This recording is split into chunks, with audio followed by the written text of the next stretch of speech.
Isaías capítulo 10. Ai de vocês que fazem leis injustas, leis para explorar o povo. Vocês não defendem os direitos dos pobres, nem as causas dos necessitados, e exploram as viúvas e os órfãos. O que vocês vão fazer no dia do castigo, quando de um país distante vier a desgraça? A quem vão pedir socorro? Onde esconderão as suas riquezas? Vocês serão levados como prisioneiros, serão mortos na batalha. Mesmo assim, a ira de Deus não passou. A sua mão continua levantada para castigar. O rei da Assíria como um instrumento de Deus. O Senhor disse: ai do rei da Assíria! Ele é o bastão que eu uso para castigar aqueles com quem estou irado. Eu estou mandando que ele ataque um povo pagão, um povo com quem estou irado.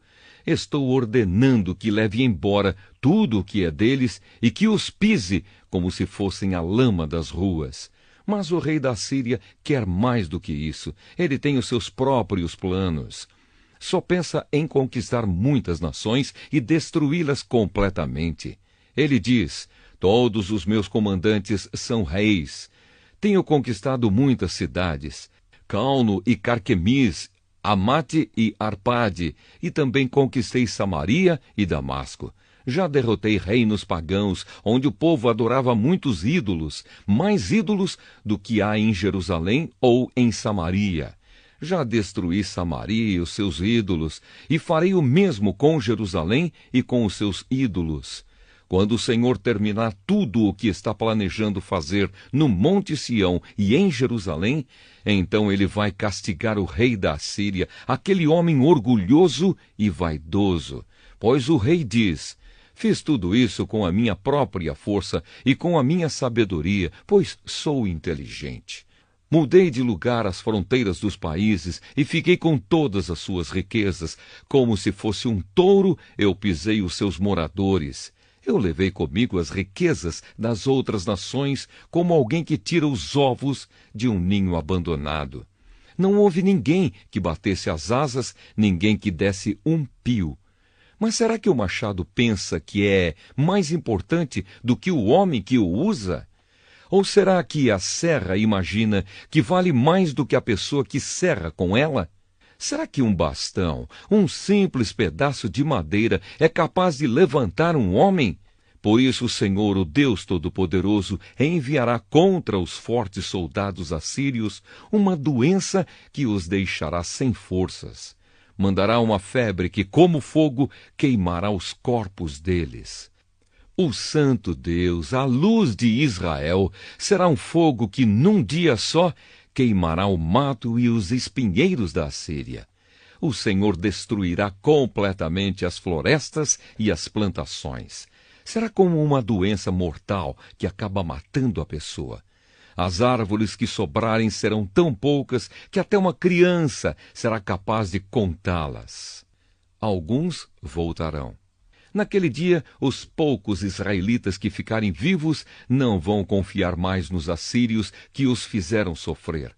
Eles vão pôr toda a sua confiança no Senhor, o Santo Deus de Israel. Alguns israelitas voltarão para o poderoso Deus. Mesmo que agora o povo de Israel seja tão numeroso como os grãos de areia da praia do mar, somente alguns voltarão. Deus já decidiu destruir o seu povo. A justiça virá como se fosse uma enchente, pois o Senhor, o Deus Todo-Poderoso, decidiu destruir este país inteiro, e ele fará o que decidiu fazer. Portanto, o Senhor, o Deus Todo-Poderoso, diz ao seu povo que mora em Sião: meu povo, não fique com medo dos assírios quando eles castigarem e maltratarem vocês como os egípcios fizeram. Pois daqui a pouco deixarei de castigar vocês, e na minha ira destruirei os assírios. Eu, o Senhor Todo-Poderoso, castigarei os assírios com o meu chicote, como fiz com os midianitas perto da pedra de Horebe. Eu os castigarei como castiguei o Egito.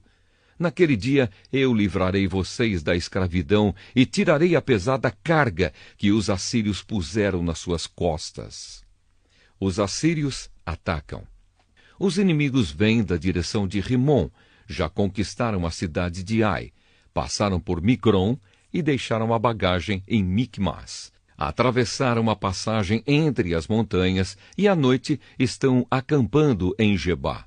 Os moradores de Ramá estão tremendo de medo, e os de Gibeá, a cidade do rei Saul, já fugiram. Gritem, moradores de Galim, escute os gritos, gente de Laís. Responda, povo de Anatote. Os moradores de Madmena estão fugindo. Fogem também os de Gebim. Hoje mesmo os inimigos chegam até a cidade de Nobe e dali ameaçam o monte Sião, a cidade de Jerusalém. Mas o Senhor, o Deus Todo-Poderoso, derrubará e humilhará os assírios mais orgulhosos, como se cortam os galhos altos de uma árvore ou como se derrubam árvores enormes. Com o seu machado ele derrubará as árvores da floresta e elas cairão, como caem as belas árvores do Líbano.